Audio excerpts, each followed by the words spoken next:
ऐसी हॉन्टेड बस जिसमें कई सारी आत्माएं सफर करती है। जो भी इस बस में चढ़ा वो उसी दुनिया में फंस गया। क्या होगा जब इसी भूतिया बस से अनजान एक इंस्पेक्टर और कुछ लोग इसी बस में चढ़ेंगे? देखेंगे आज की कहानी में, जो 2022 में आई डायरी मूवी के बारे में है। तो दोस्तों, अगर आपको हमारे एक्सप्लेनेशन वीडियोस पसंद आती है तो प्लीज हमारे चैनल को सब्सक्राइब जरूर करें। दोस्तों, कहानी की शुरुआत में हम एक पति पत्नी को देखते हैं जो रात के टाइम पर ऊटी जा रहे थे। थोड़ी दूर ड्राइव करने के बाद वो दोनों पहाड़ी इलाके में पहुंच जाते हैं। ये रास्ता बहुत ही टेढ़ा मेढ़ा था और अब हस्बैंड अपनी वाइफ को नींद से उठाता है। वो उसे कहता है, अरे अरे उठो, हम 13 हेयरपिन बेंड के पास से गुजरने वाले हैं। उसकी पत्नी उसे कहती है, तो क्या हुआ? पति कहता है, तुम्हें पता नहीं है, ये एरिया बहुत ही खतरनाक है। रात के टाइम पर यहाँ से जो भी ड्राइव करते हुए जाता है उन्हें रोड पर एक औरत मिलती है जो कि अपने बच्चे के साथ रोड क्रॉस कर रही होती है। लेकिन किसी को भी अपनी कार उस लेडी के पास नहीं रोकनी चाहिए वरना उसकी मौत हो जाएगी। अब ये सब बातें करते हुए वो दोनों 13 हेयरपिन बैंड के पास पहुंच जाते हैं और तभी अचानक उनकी कार के सामने कुछ डरावनी चीज आ जाती है, जिसकी वजह से उस आदमी का कार से कंट्रोल छूट जाता है और उनकी कार जोर से एक पेड़ से टकरा जाती है। उनका भयानक तरीके से एक्सीडेंट हो गया था और इसी के साथ उनकी वहीं पर मौत हो जाती है। अब अगले सीन में हम टीवी न्यूज पे इन्हीं कपल के बारे में न्यूज देखते हैं, जहां एक न्यूज एंकर हमें बताती है कि इस तरह की एक्सीडेंट 13 हेयरपिन बैंड पर होती रहती है। कई लोगों का मानना था कि ये जगह हॉन्टेड है, तो कई लोग कहते थे कि वो रास्ता ही कुछ ऐसा है कि वहाँ पर ड्राइव करते वक्त सामने से आती हुई व्हीकल नजर नहीं आती, जिस वजह से बहुत सारे एक्सीडेंट हो जाते हैं। उसके बाद हम देखते हैं तमिलनाडु के एक पुलिस ऑफिसर ट्रेनिंग कैंप को। यहाँ ऑफिसर की ट्रेनिंग का आज लास्ट डे था। यहाँ पर हमें वर्दा नाम के एक ऑफिसर से इंट्रोड्यूस किया जाता है। उनका ट्रेनर सभी पुलिस ऑफिसर को बताता है कि तमिलनाडु में ऐसे कई केसेस हैं जो आज तक सॉल्व नहीं हो पाए हैं। इस ऑफिस में जितने भी फाइल्स हैं वो सब अनसॉल्व केसेस है। अब उन सभी लोगों को उन्हीं में से किसी एक फाइल को सिलेक्ट करके उस केस को सॉल्व करना होगा और यही तुम्हारा पहला ट्रेनिंग का पड़ाव है। ये ऑर्डर सुनने के बाद सभी ऑफिसर फाइल सिलेक्ट करने में लग जाते हैं और वर्दा भी ऐसी एक फाइल उठाता है जो कि ऊटी में लगभग 16 साल पहले हुए मर्डर के केस के बारे में थी। ये एक कपल का मर्डर केस था जो कि ऊटी के होटल में हुआ था। इस कपल का कत्ल करके चोर उनके गहने लूटकर वहाँ से भाग गए थे। लेकिन दोस्तों, आज तक पुलिस को इस केस से जुड़ा हुआ एक भी सबूत नहीं मिल पाया था। अब इस केस को सॉल्व करने के लिए वर्धा ऊटी निकल जाता है। वहाँ पर उसकी मुलाकात होती है एक इंस्पेक्टर से। वो इंस्पेक्टर वर्धा को इस केस की मदद करने के लिए पवित्रा नाम के एक सब इंस्पेक्टर को असाइन कर देता है। अब वो दोनों साथ मिलकर इस केस को इन्वेस्टिगेशन करने वाले थे। उसके बाद पवित्रा वर्धा को लेकर रिटायर कांस्टेबल के पास चली जाती है जो कि इसी केस पर 16 साल पहले काम कर चुका था। वो रिटायर ऑफिसर इन दोनों से कहता है कि ये तो 16 साल पुराना केस है। उस वक्त हमने कातिलों को ढूंढने के लिए काफी कोशिश की थी, लेकिन हमारे हाथ एक भी सुराग नहीं लगा, इसलिए ये एक अनसॉल्व केस है। 16 साल पहले हमसे केस सॉल्व नहीं हुआ तो अब क्या हो पाएगा? वो वर्दा को किसी और केस पर काम करने की सलाह देता है। लेकिन दोस्तों, हमारा वर्दा किसी से कम है क्या? उसे पूरा यकीन था कि वो अपने लेवल पर छानबीन करके इस केस को कैसे भी करके सॉल्व करके ही रहेगा। अब वो कांस्टेबल वर्दा को अपनी फाइल दे देता है जो कि उसने 16 साल पहले इस केस को इन्वेस्टिगेशन करते वक्त बनाई थी। वहाँ से वापस लौटते वक्त वर्दा पवित्रा से कहता है कि इस केस को डीप में इन्वेस्टिगेशन करने के लिए उन्हें 16 साल पहले आसपास के स्टेट में इस तरह के सिमिलर केसेस को चेक करना होगा ताकि उन्हें इस केस को सॉल्व करने के लिए एक दिशा मिल सके। अब दोस्तों, ऐसे ही थोड़े दिन बीत जाते हैं और हम देखते हैं कि वर्दा और पवित्रा एक दूसरे को चाहने लगे थे और उन दोनों में प्यार हो जाता है। वो दोनों एक साथ वर्दा के गॉडफादर से मिलने भी जाते हैं और वर्दा और पवित्रा एक दूसरे के साथ बहुत खुश थे। खैर, उसके बाद इस केस के इन्वेस्टिगेशन में कई दिन निकल जाते हैं। कितनी भी छानबीन करो लेकिन उन्हें कोई भी ठोस सबूत या सुराग नहीं मिल रहा था। इसी बीच एक दिन पवित्रा पुलिस स्टेशन से निकल रही थी, तभी एक लड़की के पेरेंट्स उसके पुलिस स्टेशन पर आ जाते हैं और वो अपनी बेटी की मिसिंग रिपोर्ट लिखवाने लगते हैं। पवित्रा अपनी कांस्टेबल से इनकी रिपोर्ट लिखवाने के लिए कहती है और वो वर्दा से मिलने के लिए चली जाती है। अब यहाँ हम देखते हैं कि वर्दा और पवित्रा एक होटल में बैठे हुए थे। तभी वर्दा को कुंभकोणम से इंस्पेक्टर अक्षय का कॉल आ जाता है। वो उसे बताती है कि उसके एरिया में भी ऐसा केस हुआ था और उसे लगता है कि दोनों के केस का कातिल एक ही है। वो ये भी बताती है कि उस वक्त पुलिस वालों ने सस्पेक्ट के तौर पर जय कुमार और आनंद को पकड़ा था। अब अक्षय की ये बातें सुनकर वर्दा उसे कहता है कि मैं तुरंत कुंभकोणम आता हूँ, उस केस की डिटेल मुझे दे दो, शायद इस जानकारी से ये केस सॉल्व हो जाए। अब वर्दा और पवित्रा उस होटल से बाहर निकल जाते हैं, लेकिन शॉकिंगली होटल के बाहर वर्दा की कार ही गायब थी। अब होटल में लगे हुए सीसीटीवी फुटेज को चेक करने पर उन्हें पता चलता है कि सत्या नाम के एक चोर ने वर्दा की कार को चुरा लिया था। दोस्तों, पवित्रा इस चोर को जानती थी। दोस्तों, अब वर्दा की कार को ढूंढना बहुत ही इम्पोर्टेंट हो गया था क्योंकि वर्दा की सर्विस गन और इस केस के रिलेटेड सभी फाइल उसी कार में थी। खैर, उसके बाद हम देखते हैं 3 चोरों को, जय कुमार, आनंद और सित्तरासु। ये तीनों एक होटल के रूम में जाकर एक कपल को बेरहमी से मार देते हैं और उनकी ज्वेलरीज वगैरह लेकर वहाँ से भाग जाते हैं। वो तीनों भागकर ऊटी के बस स्टेशन के पास आ जाते हैं, जहाँ पर ऊटी से कोयम्बतूर जाने वाली लास्ट बस खड़ी थी। अब वो 2 चोर उस बस में चढ़ जाते हैं, लेकिन सित्तरासु जब बस में चढ़ रहा था तभी उसे ऐसा लगता है कि अभी इसी वक्त उसके सामने कोई काली परछाई गुजर गई। वो थोड़ा डर जाता है, लेकिन जय कुमार उसे इस बात को नजरअंदाज करके बस में चढ़ने के लिए कहता है। हम देखते हैं कि उस बस में 2 औरतें पहले से ही बैठी हुई थी, एक बूढ़ी साधु माता और मीनाक्षी। दोस्तों, ये दोनों बात कर रही थी तो हमें मीनाक्षी के बारे में पता चलता है कि उसका पति मर चुका है, उसका एक छोटा बेटा है और मीनाक्षी दूसरे गांव में जाकर कपड़े की दुकान में काम करती थी। उसके बाद बस थोड़ी दूर जाकर रुक जाती है। दोस्तों, इस बस को और बस में बैठे हुए और बस में चढ़ने वाले पैसेंजर को ध्यान से देखना, क्योंकि आपको लास्ट में शॉकिंग क्लाइमैक्स देखने को मिलेगा। तो दोस्तों, अब ये बस थोड़ी दूर जाकर रुक जाती है, जहाँ पर लेसी नाम की एक लड़की उस बस में चढ़ती है। उसके पापा उसे छोड़ने के लिए आए थे और वो वहाँ से चले जाते हैं। इसी बीच हमें एक लड़के को दिखाया जाता है जो कि बस स्टैंड पर अपनी गर्लफ्रेंड से बात कर रहा था। यहाँ हमें पता चलता है कि इसकी गर्लफ्रेंड की कल शादी है, इसलिए उसकी गर्लफ्रेंड ने उसे अपने गांव बुलाया था। यहाँ पे वो दोनों एक साथ भागने का प्लान बना रहे थे। जब ये बस उस लड़के के बस स्टॉप पर आ जाती है तो ये लड़का भी उस बस में चढ़ जाता है। इसके बाद हम राघवी और एजिल नाम के 2 यंग लवर्स को देखते हैं जो कि अपने घर से भाग रहे थे। राघवी के पिताजी गणेश शंकरन को पता चल गया था कि राघवी एजिल के साथ भाग गई है। गणेश शंकरन को इन दोनों का रिश्ता बिल्कुल भी मंजूर नहीं था, इसलिए वो अपने आदमियों को बुलाकर उन्हें राघवी और एजिल को ढूंढ के उन्हें मार देने का ऑर्डर दे देता है। वहीं दूसरी तरफ हम सत्या को देखते हैं, जहां वो वर्दा की कार को एक दूसरे आदमी को बेच देता है। वो कार बेचकर वहां से वापस जा रहा था, लेकिन उसे ऐसा फील होता है कि यहाँ पर किसी लड़की को कैद करके रखा हुआ है। अब वो वहाँ से चला जाता है।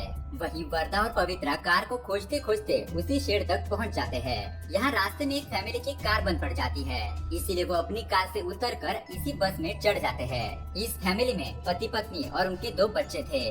उसके बाद हम एजिल और राघवी को देखते हैं, जिनके पीछे गुंडे पड़े हुए थे और अब वो दोनों अपनी जान बचाने के लिए उसी बस में चढ़ जाते हैं। यहाँ वर्दा अपनी कार को देख लेता है, लेकिन उस जगह पर कुछ गुंडों ने एक लड़की को भी किडनैप करके रखा हुआ था।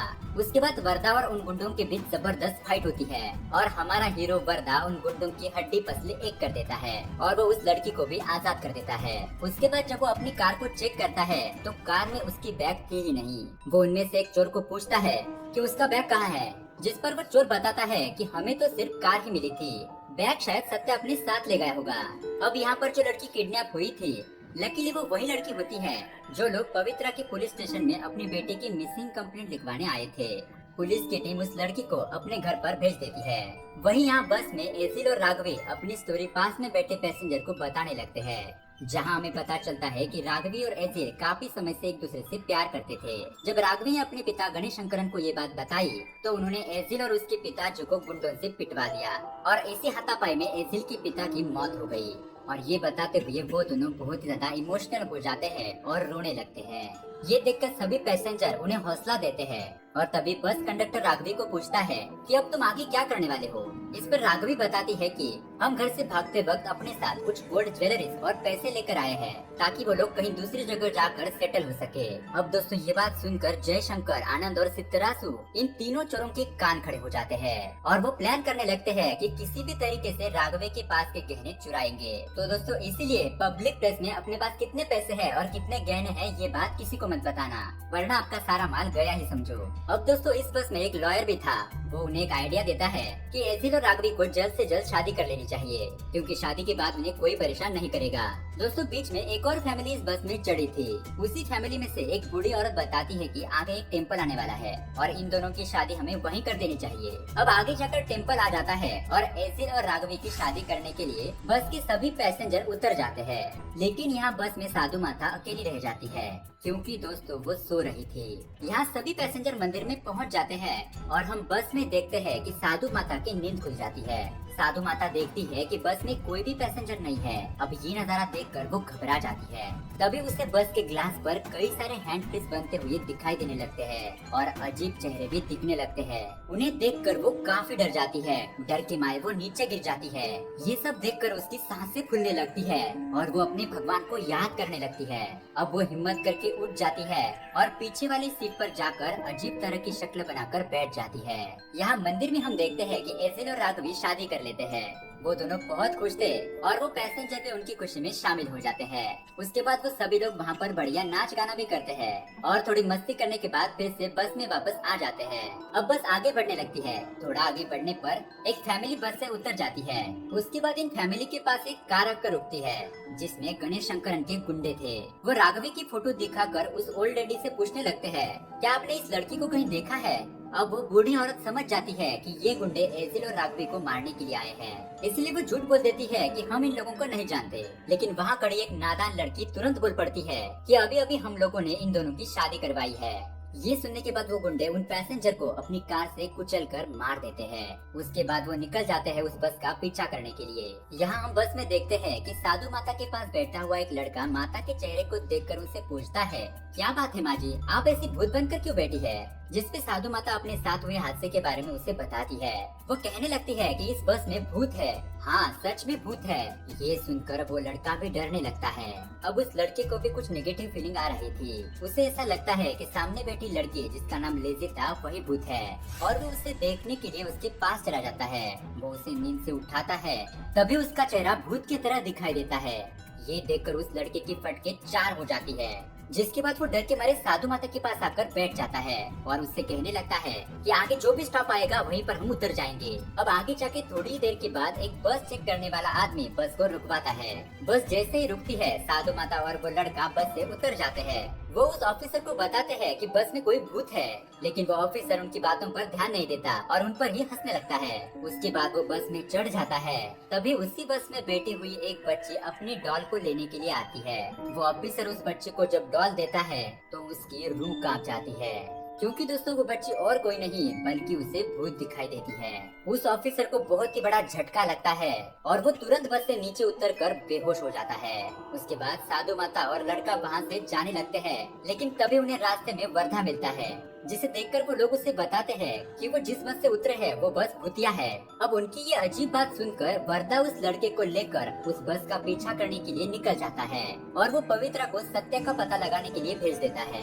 यहाँ बस में सारे पैसेंजर सो जाते हैं। तब जय कुमार और उसके साथी चोर राघवी के गहने से भरा हुआ बैग चुराने के लिए आगे बढ़ते हैं, लेकिन तभी उन्हें एक बच्ची देख लेती है और वो चिल्लाने लगती है, जिसकी वजह से बाकी के सारे लोग उठ जाते हैं। अब जय कुमार उनके सामने चाकू निकालकर पैसेंजर को धमकाने लगता है, लेकिन तभी वहाँ पर बस के सामने वर्दा आ जाता है। वो बस को रोककर बस में चढ़ता है और वो 3 चोरों की धुलाई करके सिचुएशन को संभाल लेता है। यहाँ जय कुमार का सामान चेक करते हुए वर्दा को एक गोल्ड नेकलेस मिलता है, जो कि ठीक वही नेकलेस था जिसे हमने 16 साल पहले वाले उस मर्डर केस के फाइल में देखा था। यहाँ से बस जब 13 हेयरपिन बैंड के पास पहुँच जाती है, तब वर्धा को भी बस के अंदर कुछ पैरानॉर्मल एक्सपीरियंस होने लगता है, लेकिन वो इन सब को इग्नोर करते हुए वर्धा इन 3 चोरों से पूछताछ करने लगता है। उन तीनों के नाम जानने के बाद उसे ये याद आता है कि उसने तो ये 3 नाम पहले कहीं सुने थे। वो चोर बताते हैं कि अभी अभी उन तीनों ने होटल रोज गार्डन के पास से एक कपल का मर्डर करके उनके गहने चुराए थे। उसके बाद वर्दा ये इन्फॉर्मेशन अपनी टीम को बता देता है और उन्हें होटल रोज गार्डन के आसपास के सभी होटल्स को चेक करने के लिए बोलता है। उसके बाद वर्दा पवित्रा को कॉल करता है और ये सारी बात बताता है और वो उसे ये भी बताता है कि इस बस में उसे अजीब फीलिंग आ रही है। तब पवित्रा उसे उस बस का नंबर शेयर करने के लिए कहती है और ये इंश्योर करती है कि वो इस बस के बारे में इन्फॉर्मेशन निकलवा के रहेगी और तब तक वो वर्दा को बाकी के पैसेंजर से बातचीत करके उनके डिटेल्स निकलवाने के लिए कहती है। उसके बाद वर्दा लेजी को उठाता है और उसके ऐसा करते ही लेजी को अचानक एक विजन आता है, जहां वो वर्दा को किसी को शूट करते हुए देखती है। ये बात वो वर्दा को बताती है, लेकिन ये बात सुनकर वर्दा बताता है कि उसकी गन तो उसके पास है ही नहीं, तो वो किसी को कैसे शूट करेगा। उसके बाद राघवी और एजिल से पूछताछ करने पर वर्दा को ये पता चलता है कि राघवी दरअसल ऊटी के एमएलए की बेटी है। वो एमएलए कैसे भी करके उन्हें ढूंढने के लिए आकाश पाताल एक करके ही रहेगा और उन्हें ढूंढ कर मार ही देगा। इसी बात को लेकर राघवी और एजिल बहुत परेशान थे। यहाँ दूसरी तरफ हम देखते हैं कि पवित्रा बस सर्विस के पास जाकर बस नंबर TN43N0715 के बारे में पूछताछ करती है और यहाँ पर उसे एक शॉकिंग चीज पता चलती है। दोस्तों वो बात ये थी कि दरअसल इस नंबर की बस रिकॉर्ड में ही नहीं थी। जी हाँ दोस्तों, ऊटी की लास्ट बस तो 11 बजे ही निकल चुकी थी। यहाँ हम देखते हैं कि इत्तेफाक से उस बस में आगे सत्या भी चढ़ जाता है, जहाँ वर्दा उसे तुरंत पहचान लेता है और सत्या से अपना बैग वापस ले लेता है। ऐसा करने पर उसे उसकी गन और वो फाइल मिल जाती है। यहाँ से सीन शिफ्ट होता है और हम देखते हैं कि ऊटी के हर होटल में पुलिस छानबीन कर रही थी, लेकिन तभी भी उन्हें किसी भी होटल में कोई मर्डर का केस नहीं मिल रहा था। यहाँ पवित्रा वर्दा को कॉल करती है और वर्दा को बताती है कि वो जिस बस में बैठा है उस नंबर की बस रिकॉर्ड में मौजूद ही नहीं है। अब ये बात सुनकर वर्दा हैरान रह जाता है और तभी बस रुक जाती है, क्योंकि बस के ठीक सामने गणेश शंकर के गुंडे आ गए थे। गुंडे बस के अंदर आ जाते हैं और अफरा तफरी मच जाती है। वो गुंडे राघवी और एजिल को मार देते हैं और इसी बीच एक गुंडा बस ड्राइवर को भी खत्म कर देता है। अब वर्दा अपनी गन से उन दोनों को शूट करने लगता है, जो कि एग्जैक्ट वही विजन था जो कि थोड़ी देर में लेजी को आया था। अब यहाँ बिना ड्राइवर की ये बस अपनी रूट से हट जाती है और हम देख पाते हैं कि ठीक इसी समय वो कपल जिसे हमने मूवी के स्टार्टिंग में देखा था, वो अपनी कार से इस टर्न पे आ जाते हैं और इस बस की वजह से उनकी कार एक पेड़ को टकरा जाती है और उनका भयानक तरीके से एक्सीडेंट हो जाता है। तो दोस्तों आप समझ रहे हो कि स्टार्टिंग का लिंक यहाँ कैसे किया हुआ है। खैर अब वो बस भी खाई के एंड पर ऐसी पोजीशन पर आकर रुक जाती है कि जहाँ पर जरा सी भी हलचल हुई और वो बस सीधा खाई में। अब वर्दा उन बस में बैठे हुए पैसेंजर की जान बचाने लगता है, लेकिन वो किसी तरह 4 ही लोगों की जान बचा पाता है और बस खाई में गिर जाती है। जो लोग बचते हैं उनमें लेजी, सत्या, वो लड़का जो अपनी गर्लफ्रेंड से मिलने के लिए जा रहा था वो और वर्दा बच जाते हैं। अगले दिन वहाँ पर पुलिस की पूरी टीम और एम्बुलेंस वगैरह आ जाती है और एक क्रेन की मदद से उस बस को नदी से बाहर निकाला जाता है। और दोस्तों यहाँ पर आता है कहानी का असली क्लाइमैक्स। हम देखते हैं कि वो बस बहुत ही पुरानी और जंग लगी हुई थी और ये बात बहुत ही अजीब थी, क्योंकि दोस्तों कल तक ये बस तो एकदम बढ़िया थी और आज अचानक इतनी पुरानी कैसे हो सकती है। इनफैक्ट इस बस के अंदर से कई लोगों के कंकाल भी मिलते हैं और वहाँ पर सिर्फ एक फ्रेश बॉडी थी और वो भी उस आदमी की थी जो कि लेजी के पीछे बैठा था, जिसे वर्दा नहीं बचा पाया था। उसके बाद दोस्तों यहाँ वर्दा और पवित्रा बस की इंफॉर्मेशन ओल्ड रिकॉर्ड में चेक करने के लिए जाते हैं, जहाँ उन्हें 16 साल पहले की एक रिपोर्ट से पता चलता है कि ये बस 16 साल पहले अचानक ही रातों रात गायब हो गई थी। सिमिलरली 16 साल पहले ही ऊटी के एक होटल में एक कपल का कत्ल हुआ था। तो दोस्तों 16 साल पहले इन्हीं 3 चोरों ने वो कत्ल किया था। उसके बाद वर्धा पवित्रा को बताता है कि उसे ऐसा फील हो रहा था कि जैसे उसने कल रात उस बस में टाइम में पीछे ट्रेवल किया है और 16 साल पहले हुए इंसिडेंट्स को अपने सामने होते हुए देखा था। वो इस केस से रिलेटेड सभी रिपोर्ट्स बनाते हैं और सभी सबूत इकट्ठा करके गणेशेखरन को 16 साल पहले अपनी बेटी राघवी और एजिल के कत्ल के इल्जाम में गिरफ्तार करवा देते हैं। जी हाँ दोस्तों, मतलब राघवी और एजिल जो बस में चढ़े थे वो दोनों 16 साल पहले ही मर चुके थे और ये सारी आत्माएं बस में ही फंस गई थी। उसके बाद वर्दा फादर के पास जाकर ये सारी बातें बताता है, जहाँ पर फाइनली फादर उसे ये बताते हैं कि ये सब वर्दा के साथ इसीलिए हुआ, वो इस केस से और 13 हेयरपिन बैंड से जुड़ा हुआ है। अब कहानी 16 साल पहले उसी रात पर जाती है जहां हम उस मैरिड कपल को 13 हेयरपिन बैंड के पास देखते हैं, जहां पर उनकी कार एक पेड़ से टकरा जाती है और वहीं पर उन दोनों की मौत हो जाती है। लेकिन दोस्तों यहाँ पर आता है बहुत ही बड़ा ट्विस्ट। दोस्तों उस कार के पीछे एक बच्चा सो रहा था और वो बच्चा जिंदा था। अब वहाँ से एक फादर गुजर रहे थे जो इस बच्चे को देख लेते हैं और उसे अपने साथ लेकर आते हैं। दोस्तों वो बच्चा और कोई नहीं बल्कि वर्दा ही था। जी हाँ दोस्तों, इसका मतलब कि 16 साल पहले हुए एक्सीडेंट में मारे जाने वाले पति पत्नी वर्दा के माता पिता थे। फादर वर्दा को उसके रियल पेरेंट्स की एक फोटो देते हैं। उसके बाद वर्दा हर दिन उस बस के इंतजार में बैठा रहता और दोस्तों इसी तरह 4 साल बीत जाते हैं। उसके बाद दोस्तों हम देखते हैं कि वर्दा और पवित्रा की शादी हो चुकी है और अब उनका एक छोटा बेटा भी है। यहाँ वर्धा को अक्षय का कॉल आता है क्योंकि आज उसकी एंगेजमेंट थी, लेकिन वो उसे ये बताता है कि वो आज नहीं आ सकता क्योंकि आज 29 फरवरी है, जो कि उसके पेरेंट्स की डेथ एनिवर्सरी थी। और दोस्तों ये सुनते ही पवित्रा एक पैटर्न नोटिस करती है और वो वर्धा से कहती है कि तुम्हारे पेरेंट्स का एक्सीडेंट 29 फरवरी को ही हुआ था और तुम उस केस के सिलसिले में इन्वेस्टिगेशन कर रहे थे, तब भी तुम 29 फरवरी को ही उस बस में ट्रैवल कर पाए थे। इसका मतलब ये था कि हर 4 साल बाद यानी कि 29 फरवरी को वो बस दिखाई देती है। अब ये बात सुनते ही वर्धा उस बस में चढ़ने के लिए निकल जाता है और उस रात में हम वर्धा को और सत्या को उसी बस स्टॉप पर देख पाते हैं। तभी वहाँ पर वो हॉन्टेड बस आ जाती है जिसके अंदर वर्धा और सत्या दोनों ही चढ़ जाते हैं। उसके बाद सत्या को अपनी माँ की आत्मा दिखाई देती है क्योंकि दोस्तों जब सत्या छोटा था तब उसकी माँ मर चुकी थी और इसीलिए वो गलत संगत में पड़कर ऐसे चोरी वाले काम करता था। दोस्तों सत्या अपनी माँ को देखकर बहुत ज्यादा रोने लगता है और ये देखकर वर्धा भी बहुत इमोशनल हो जाता है।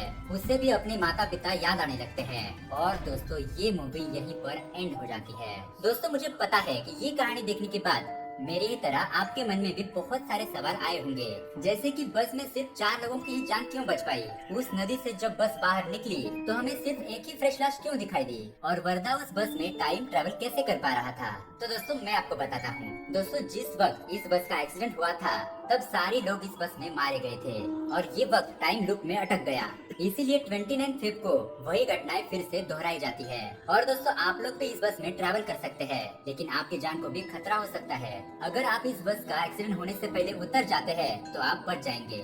बस के एक्सीडेंट में जो लोग मारे गए उनकी आत्मा वहीं पर अटक गई, जिसमें वो 3 चोर, सत्या की माँ राघवी और एजिल, वो बच्चे और उसके माता पिता, ये सारे लोग 16 साल पहले ही मर चुके थे।